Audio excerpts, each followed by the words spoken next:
Hi everyone. So welcome to our Equator College Design Webinar Series. So here with me today is architect Ong Chin Hoong, my close friend.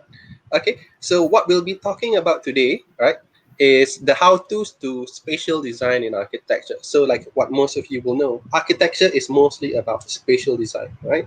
But I won't go too deep into it. We give that to our speaker. So I'll pass to you, Ms. Architect. Oh, maybe you can give us a brief introduction about yourself, where you're from, where you studied. I know where you studied. We studied together, but maybe you can explain to the audience.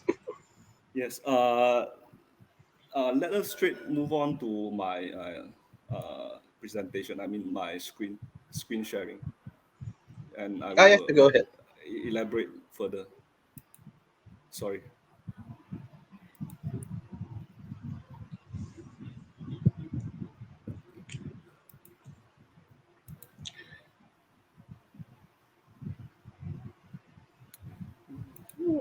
Okay, I think Architect Ong is getting things set up. So I'll give the general public about what is spatial design, right? Maybe just a brief introduction while he gets things set up. So spatial design, right, is basically, the design of spaces, right? Nowadays with all the MCO going around, us not knowing when it's gonna end, right?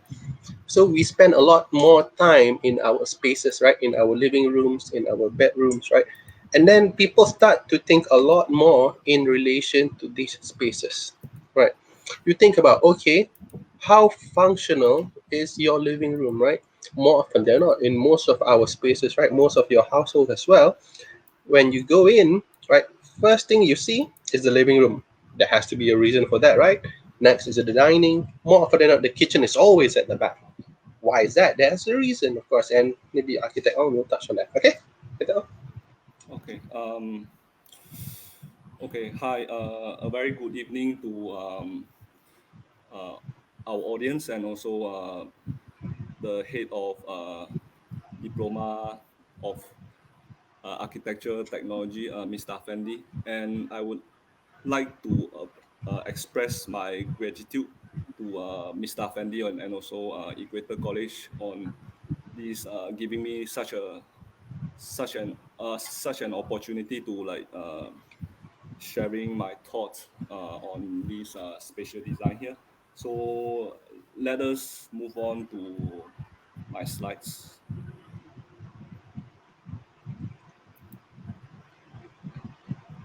Sorry. Okay. I think most of the architecture student or those who took the architecture course before, they were like quite familiar with this comic. I believe Mr. Yeah, of Fendi as course. well.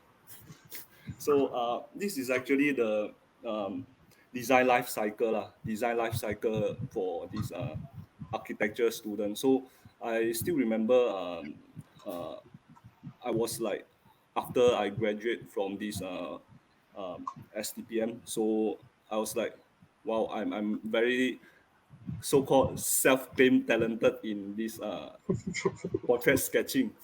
So the time I can like finish a portrait sketch is black and white portrait sketching is within 10 to 15 minutes. So I'm very proud of it. So but I I'm the one who prefer to take like courses like fine art. That time I don't really know what is architecture, but due to conventional thinking of parents and also um, of course I got consult the counselor lah. So Hmm. they got advise us like why don't you join this architecture instead of fine art. Fine art don't have future one lah. You join later, how you going to like earn your income? How you going to find Yeah, a job? I think that's the issue with the general public from generation then. Oh, you take Mm, fine arts, later you go out, there's no job. What are you going to mm, work as? Who's going to buy your things? But I think mm, that issue is not so prevalent nowadays, right? People nowadays are a lot more mm. open-minded. Like for our Yes, fine art yes, programs, that people are a lot more receptive to that as well nowadays. yes. That's why. they introduced me to this architecture, which is the combination of um,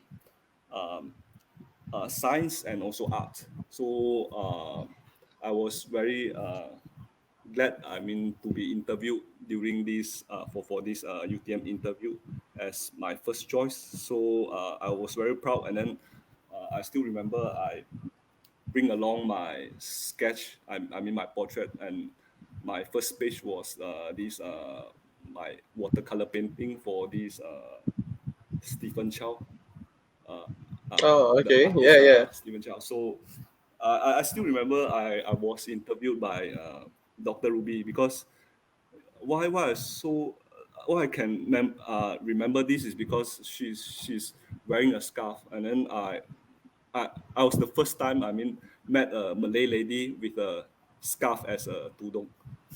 So Oh, okay. Yeah, during that's that the time, style. I think even until that, now. Yeah. that's her style. That's why.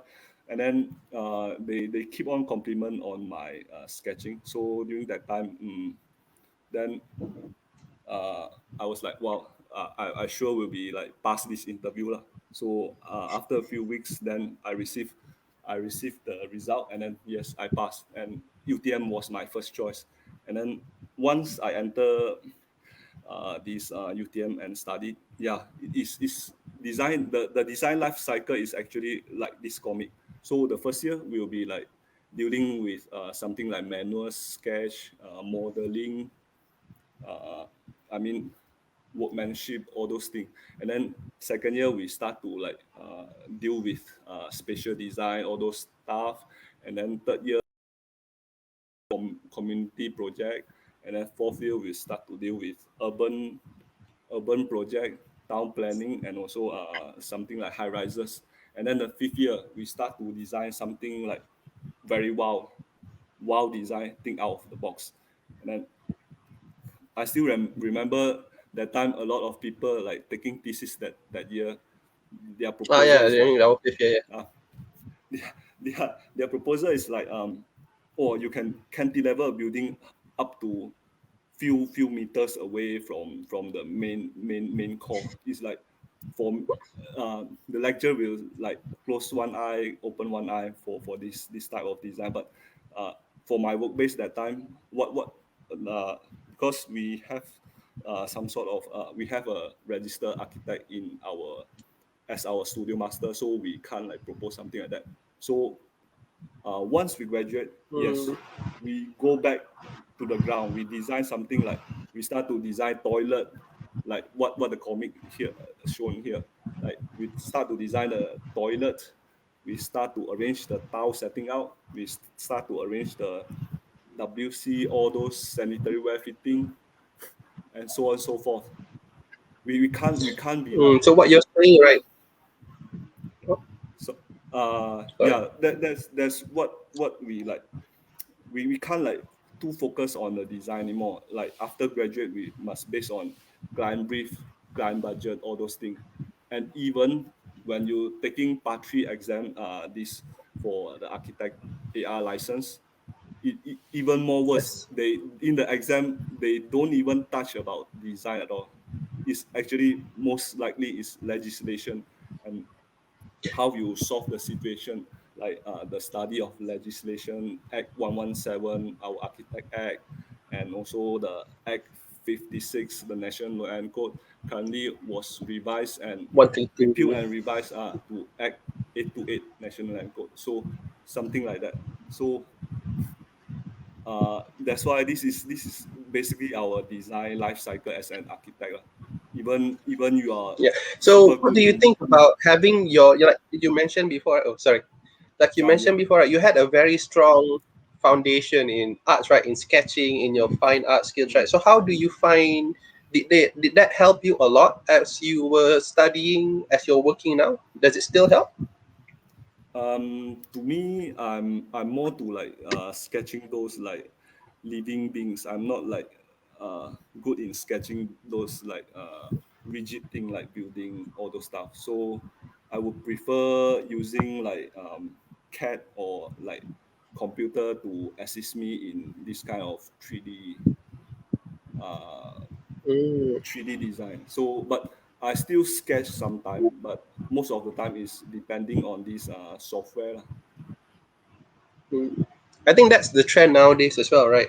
Yes, Manual yes. still for something very quick, but in the Mm, end, client will want your perspective. Okay, how does this look when it's finished? They want a live, yes, I mean, how it's yes, gonna look when it's done, right? yes.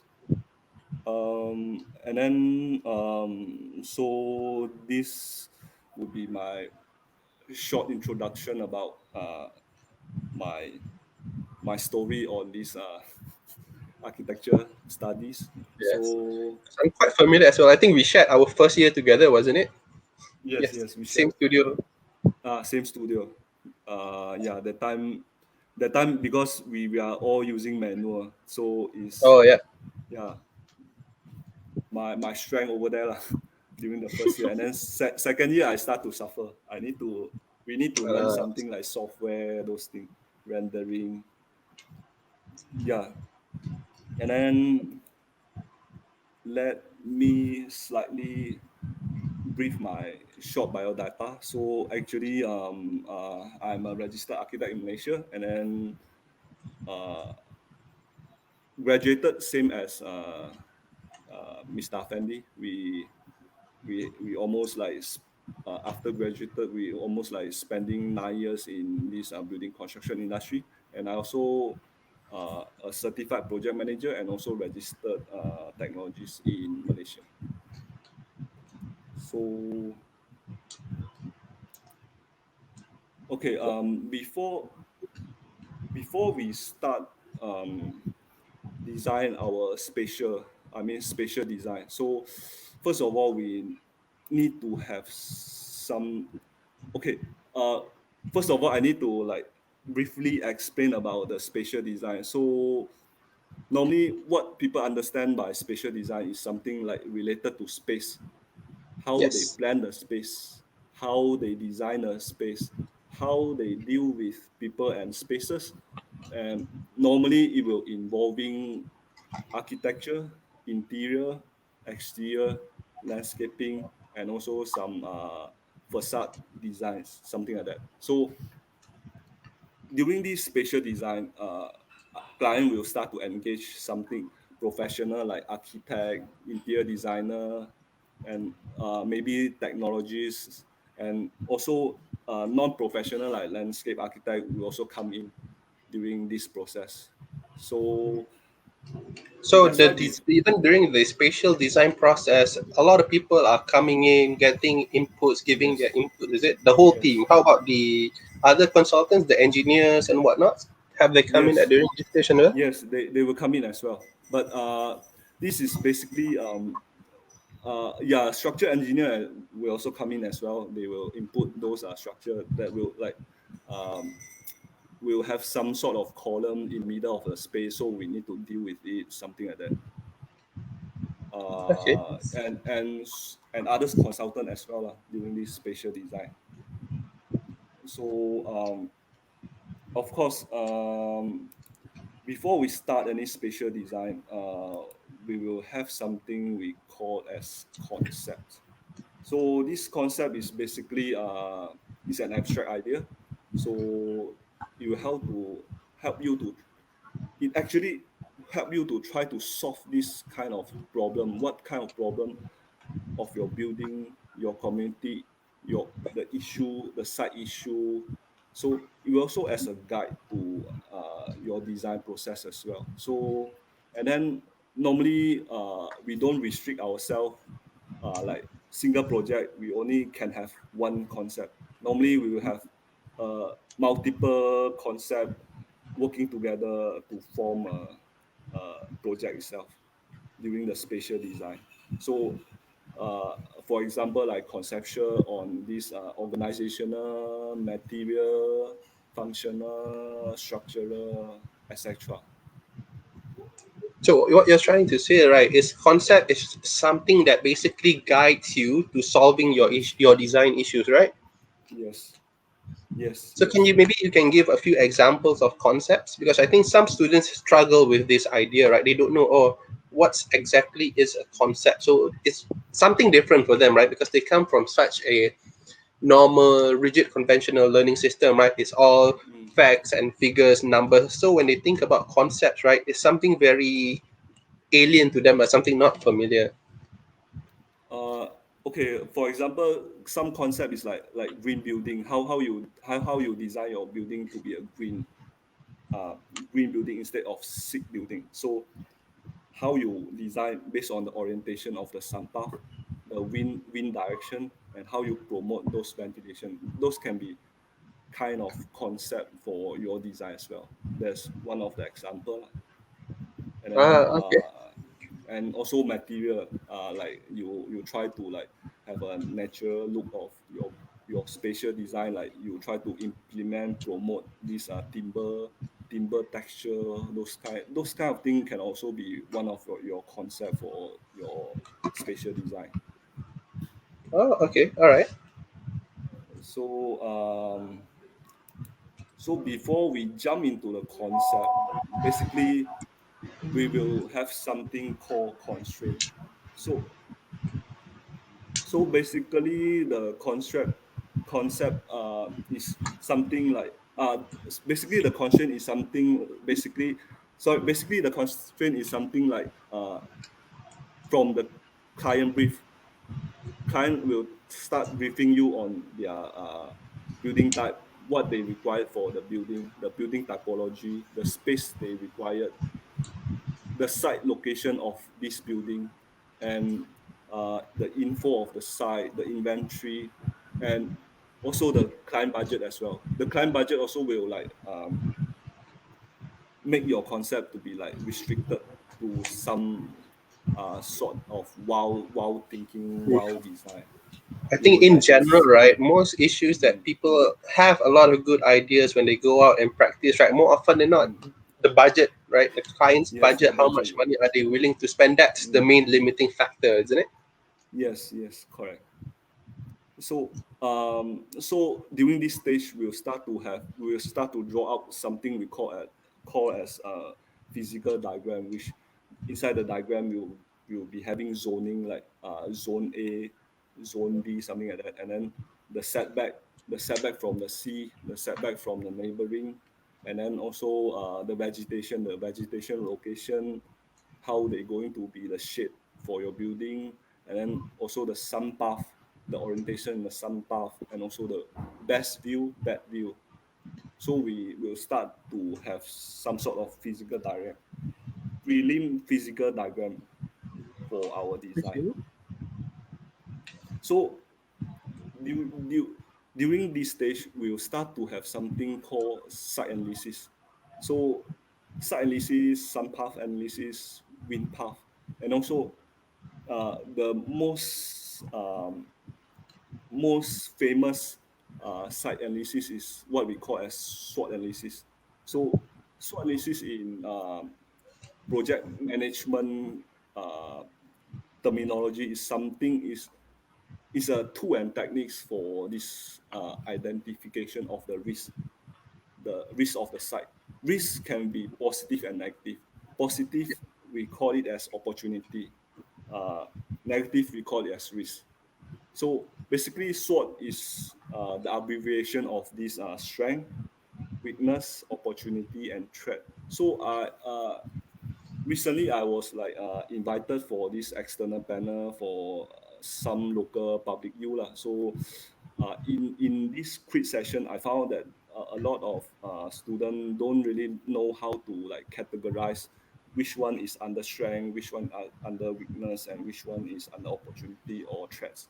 So I would like to share it here. Okay, sure. Yeah.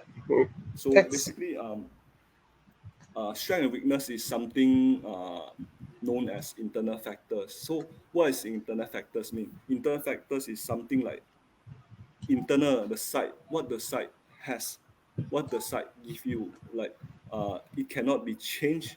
It's an express condition of the site. Something like uh, huge trees, uh, best the view, contour of the land, maybe. the contour of the land, yeah, the vegetation, the wind, and then the opportunity and threat is something like we call it as external, which is something, the factors to deal with the environmental, like what they potential give you, what they influence you, like opportunity we can like something the best view over here can be potentially attract become the crowd puller for certain kind of activities over here.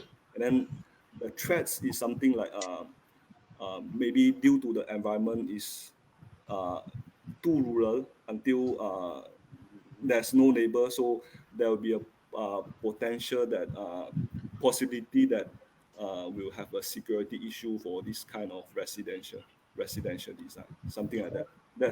That's how we categorize this SWOT analysis. And then beside this SWOT analysis, we also during this constraint process we try to like identify the problem of the building typology, like residential. What is the main problem of the residential? The security issue, the The sizes the of the spaces? the Is it sizes one of of the spaces, anything yeah, like what you say, anything like the problem of the building typology, even is a residential, commercial, all of them have their own like problem, like current issues for this kind of typology. Okay, so So what you're trying to say, even in terms of design, right? Even what you're designing can bring different issues, right? Like just now you were talking mm, about housing. So let's say you were designing something, let's say a commercial building like a restaurant, then they have their own issues. If you design mm, a factory or a shop, then they have mm, their own different issues that you have to solve. In addition to the site constraints you mentioned earlier, right? mm. And also we do have, because when we start graduate from this architecture course, we will start like practice outside. I mean internship, whether it's internship, whether it's as a permanent staff, we'll deal with something called as guideline, as bylaws. Mm. That would be also part of the constraint for your spatial design as well. How the setback is, how the air well size, The height minimum control of the minimum area, minimum whatever. width 2.5 to 2 meters, something like that. So there will be some sort of constraint for your spatial design during this process. So you need to identify them out. So next we will, when we start to have this client brief, we will start to like detail out our program. A program is a detailed list of something like room, what kind of room you're going to provide, what kind of spaces you're going to provide, the size of the spaces, the size of the room, and then you try to like create something we call as, address it as adjacency matrix, which is shown at the as which the diagram shown at the slide here. So it's basically a matrix uh, diagram that like uh, identify whether space A is can be next to space B or not, or Ah, okay. um, or it can't be next to the space B, or it can be considered to be next to the space B. So, but this kind of this kind of adjacency metrics will be subject from client to client, lah, their requirement and also project to project. So different kind of project, different kind of requirement. So you need to identify out uh, whether this space A can be next to space B or not, something like Maybe you that. can, So let's that say, let's talk about something small, right? Something that people can relate to. I think like mm, let's take a residential, right? A normal one mm, story, mm, two-story house, right? Maybe you mm. can give an example, like based on the diagrams here, so people can have an idea.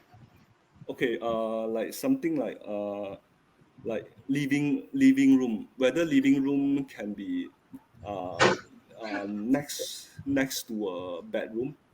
Mm-hmm. So in terms of privacy wise, it would be not to be preferred to be next to a bedroom lah. So bedroom will be not like the preferred area to be next to, I mean, this living room. So living room is something like you can next to something like your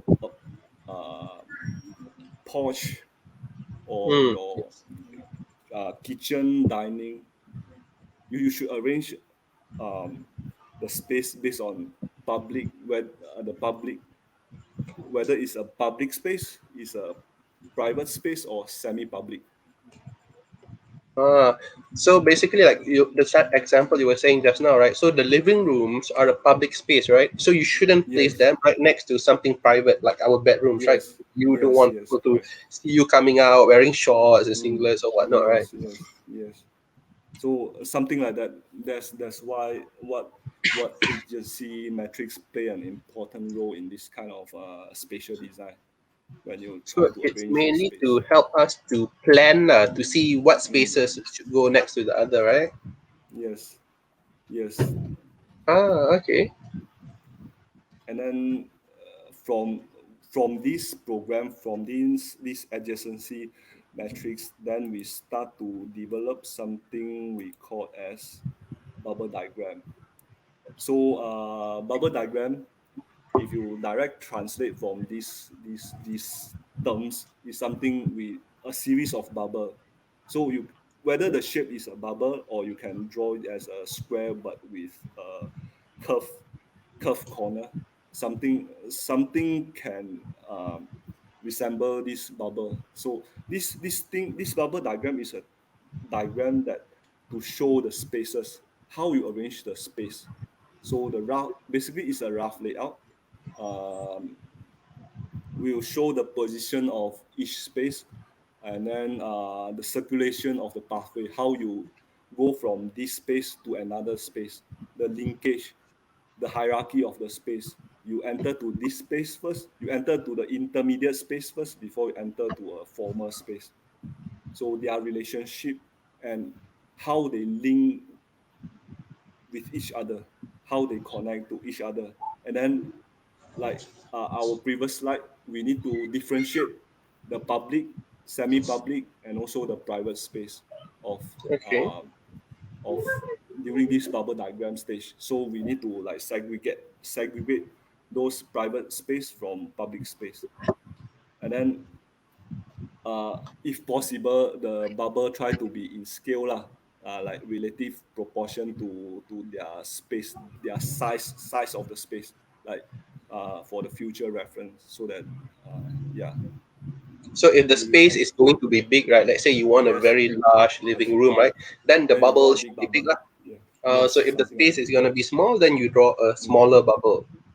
Okay, yes, yes, correct, something Okay. like that.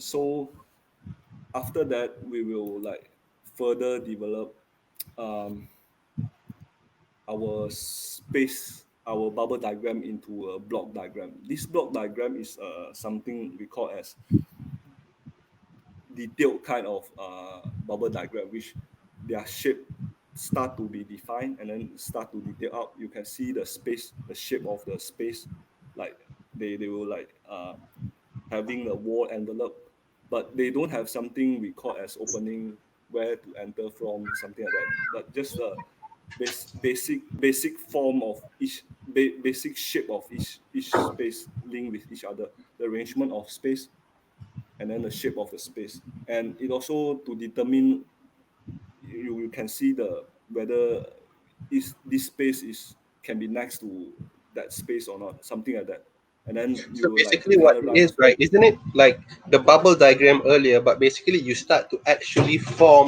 the rooms, make Yes, it like square, yes, and then you fit link it it to into the rooms. side. Yes, no? Yes. Okay. So we try to color it by categorize it, like whether this is a public space, something like that, and then workspace, public space, the circulation we also colored for diagrammatic purpose lah. So you need to color them, you need to Uh, categorize them. So for the future reference as well. And then with this block diagram,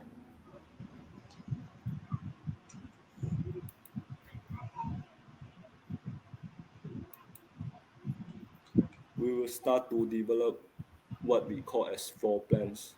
okay. So during these floor plans, we start.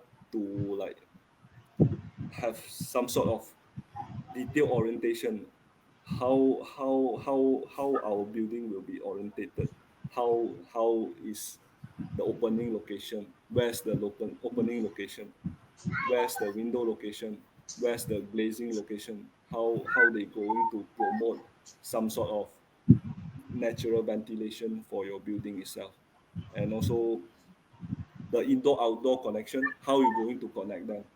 Indoor, whether it's open, directly open to the outdoor, or you have a movable partition, or you have a full length full height foldable door, something like that. How you link the indoor and outdoor, the connection. And then Okay. we will have something called as furniture layout. This furniture layout is very important, like to to make our space like more livable. Like we can identify whether our space is enough for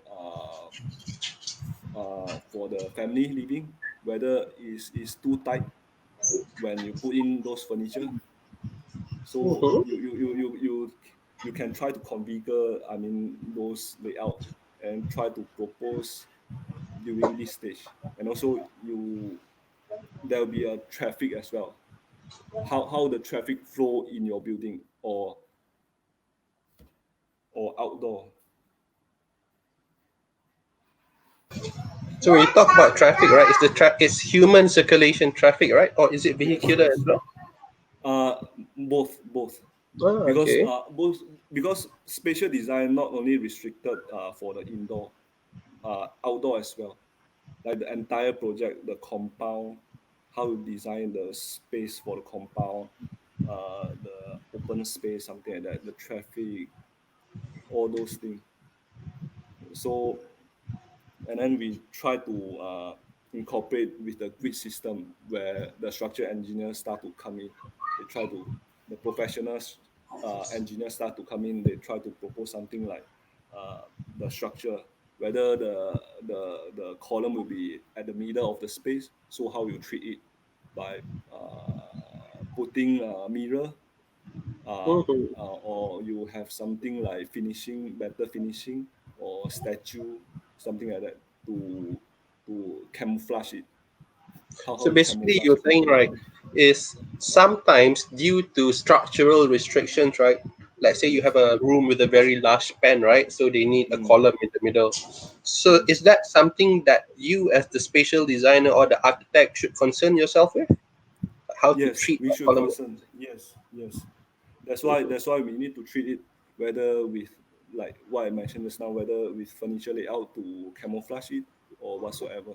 Like you can treat it like have a better design for this Mm. column, like a special design, special special box up for this kind of column, so that it won't be like too alien in the middle of the space.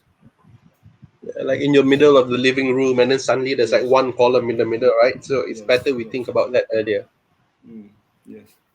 So during this process also is we try to input something called as human anatomy. So human anatomy is very important here, because we design everything, we must in scale, like how the human move, like for example, like the width of the corridor. You must Mm. allow, I mean, must have a minimum width, so that uh, the user themselves, like passing those the corridor, don't have like something I feel uncomfortable when passing the corridor. Or they need to like move parallel in order to pass through the corridor, something like that. So So you're during saying this like human, there's like general dimensions that they yes, have to follow, like basically like design laws, right? Not laws per yes, se, but guides, right? Like for example, yes, if a corridor is 900 wide, it's meant for mm, one people or one and a half, let's say about that. yes, yes, So those are set dimensions, would you say? yes. And something like the cabinet, you can't design a cabinet until the handle is too high, until you can't reach it. You have to depends on staircase to, or some bench in order to climb up to open a cabinet, something like that. So how do you cater, like you were saying just now, right? Like certain things are too high, certain things are too small, right? How do you take people's heights into account, right? Some the range is sometimes quite wide, right? Especially here in Malaysia, sometimes you get people with like 155, 156 cm, and then sometimes you can reach upwards until 180. So doesn't the economics of those people would be different? That's why we try to we have something called as metric handbook to as a reference for this human anatomy. So this metric handbook is very helpful in this sense. And when we design something, um,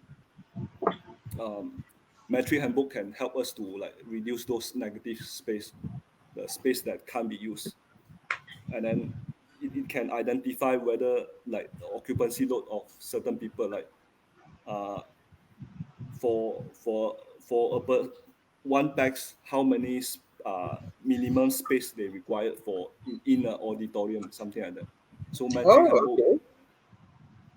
metric handbook really helps in this. And then like the minimum size of this OKU, even though we have a Malaysia standard for that, and also something like the cabinet, the height of cabinet, something like that. I see. And then uh, we will have something called bylaws to as I mentioned earlier, bylaws also one of the constraint of our design. So in here bylaw also can be a guide for us. They will set up something like, hey, when we design a roof garden, what is the Mhm. minimum height of parapet? Under bylaw is minimum is 1 meter. And then like for the safety issue, what's the railing height? uh, the habitable space, what is the minimum habitable space under bylaw? Is 6.5 meters square. So this will guide us to provide us like a basic guide for us to prevent to design something we call as sick building. Sick building. Sick building is a building that uh, Doesn't work. it's not user friendly, and Ah, yeah, okay. doesn't work, something like that, doesn't work. So when you design something like sick building, uh, normally user will start to complain the architect, the designer, why you design such a space that can't be used, like column in the middle of the corridor until the corridor can't be accessed by even kids.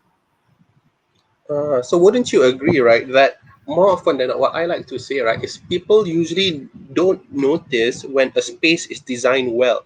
They don't think about the space, but when something goes wrong, right, then they Mm. realize the issue. Wouldn't you agree? Yes, this one can be called as afterthought lah, which something like we design, then after that we start to put in furniture, all those things, and we start to realize like, this space is not sufficient for based on human anatomy, uh, based on the bylaw guides, something like that. Okay. So can you give an Uh, example of like one one example of a sick building? What makes a building sick? Maybe you can give a few examples so the people can have a better idea of what it means. sick building is actually a building for me lah. My interpretation is something like sick building is a building that can't really works. Like something like the door size. The door size not even achieve the minimum requirement. Like they provide us a door size of 500 millimeter width.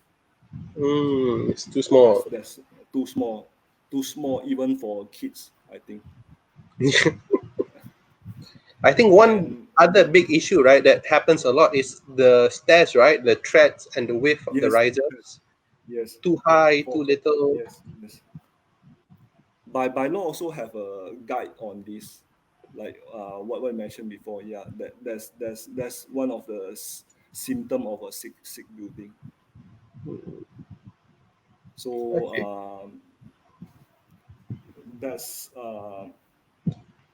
what this process help us lah. I mean, when we start develop floor plans, we will start to see something we call as whether our space sufficient or not for occupant, for the user to use it comfortably, comfortable, whether the space is comfortable or not. Um, yeah, some Mm, I see. then with the developed floor plans, people will think that spatial design is usually deal with 2D only, like the floor plans only. They Okay. actually actually when we start design space from 2D floor plans, we must like try to give this layout a three-dimensional look. So actually this 3D three-dimensional look, we can call it as a form lah. The form can be actually influence the uh, exterior and the interior, the space as well. So with um, this form, basically form will have like they will like promote something we call as physical experience. Physical experience is very important in spatial design. When you enter into this space, into this room, what you expect from it, what you feel in it, what you experience in this space, whether it attract you to move on to another space. Ah, Um, okay. so like the shape, the size, and the scale of the space really matter. I mean, really like give you a different kind of experience and feeling. So and form also like can try to relate with the site context lah. Like if the neighbor itself is actually two story, you can't be design something like too high until it's almost like alien. And then climate, the form also need to suit the climate as well, and Oh, okay. also the material and texture. Basically, material and texture also does give you a different kind of physical experience of certain space. Uh, and and normally architecture student like to like using block or build some sort of dummy model, try to explore different kind of composition of the form of the space. Ah, So okay. So just now, right, you were saying that the form would affect the space inside as well, right? yes, Okay. then we can try using like something like block or dummy model, try to build this A kind of mock-up. thing, like Yeah. try to mock up and then try to like composition whether the living room should be bigger or something like that, and then we try to have different kind of proposal, whether which one which one have the much better physical experience for the end user. We try to explore it, whether it suit the climates or something. And then with this dummy model, we can start to like have something what we call as transitional zone. When we enter to a former space, we need to like from another former space to next former space. We will have something called as transition zone or intermediate space, some space for you to prepare to have another experience when you enter to another space. So So it's something like whenever you go to cinemas, right? They have that yes, small room before you actually yes, enter the hall. So something like yes, that, right? yes. That's a transition zone, or we can call it as intermediate space. So and with also with this shadow casting, lighting, and can also try enhance the end user experience in the building as well. Different kind of shadow casting, different kind of lighting effect. So um, I think most of the architecture student will be, or or those like candidate like wish to take this architecture course, they will start to familiar with this modernist idea, the principal phase that very famous around the late 19th century to 20th early century, which is called as forms follow function by this Louis Sullivan. And we can direct interpret from this sentence is what we design, the function must come first before the form. The form must follow the function. So So you should consider how. So basically, the spaces and the insides of the building, right, should matter mm, more than how the building looks from the outside, right? You shouldn't yes, sacrifice like how the people inside would feel, how comfortable they're gonna be, just so that you mm, can have like a nice facade, right? A nice building front, yes, how it looks. yes, yes, something like that. So um, during this modernist architecture come in, then they start to like omit those kind of ornamentation, decorative stuff, so that they will just solely focus on the functionality of the spaces instead of the form. We try to like create something like heritage thing, so we have those kind of ornament to enhance the feel. So Okay. so so the function should come first. Uh, uh, shall we prioritize whether the form above the utility or function, or shall we ignore the tectonic or physical experience of certain space instead of you focus just on the form? So basically, uh, I think function should come first lah. Only can give us a better architecture instead of form. Um, Okay. that's that's the spatial design. This is what I wish to share to you guys on this spatial design. And then before I end my slide,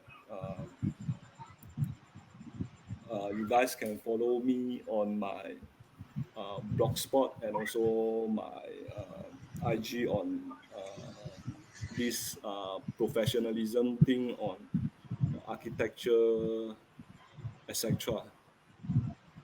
So thank you. Ah, okay. Okay. Oh, thank you. So, before we ask questions from the crowd, like, okay, Mm, let me see, like for some of your questions, right? Okay, so we have a lot of different types of design field in our school, right? So we have ID architecture. So what's in terms of spatial design, right? What's the difference in scope? Which part of spatial design would fall under architecture, for example, and what spatial design would fall under interior design, let's say? um, okay. Actually, under the Architect X 117, actually, architect and also interior design are entitled to design the interior spaces of building. So when we deal with interior, basically interior design will come in and also architect. But for the exterior part, basically only architect are entitled for that design. I So mean, would you agree, like maybe for architects, right, they focus on the macro of the building, right? They focus on the yes, larger space. Like for example, you think yes, about the ground floor, first floor, second floor, third floor, and so forth. And mm, ID usually they tend to focus a lot more on one space, right? Like for example, a cafe, the restaurant portion, right? So they yes, focus a yes, lot more on that. They focus on the details, mm, the cabinetry, the fixed furniture, the yes, carpentry, the yes, chairs, and all those things, yes, right? yes. Okay. Just now, you were also saying, right, like for example, the form of the building, right? Sometimes it responds to the climate, right? When you were talking about the form of the building. So, do you have a few examples of maybe like how, like let's say here in Malaysia, right? How does our local building design affect the spaces? How does it affect our spaces inside our existing environment? Like Malaysia climate, better to have a pitch roof lah, instead Uh, of but I flat think roof. But I think don't a lot of newer developments, right? I think if you see Mm, around all the new catalogs and everything, right, a lot of people mm, have flat roofs, right? And it's not that suitable, isn't it? So, yeah, why is it best that we have a pitch roof in our climate? pitch roof will have like advantages, like when we discharge the rainwater, because our climate is like humid and we rain often compared to others like fourth season country. We rain often, so actually pitch roof can help to like discharge those rain faster compared to like flat roof. And then Okay. to me, maybe they try to pursue something like modernism idea, so they like try to propose something like flat roof instead of pitch roof.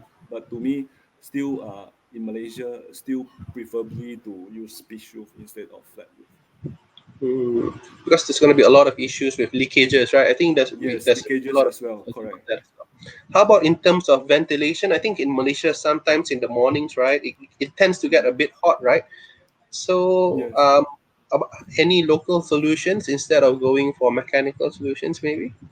um uh the famous one is by introducing something we call as louvers or narco window instead of fixed glazing, because that will help to like promote natural ventilation instead of you try to using fixed glazing and try to install those exhaust or those mechanical uh, ventilation item like air conditioning.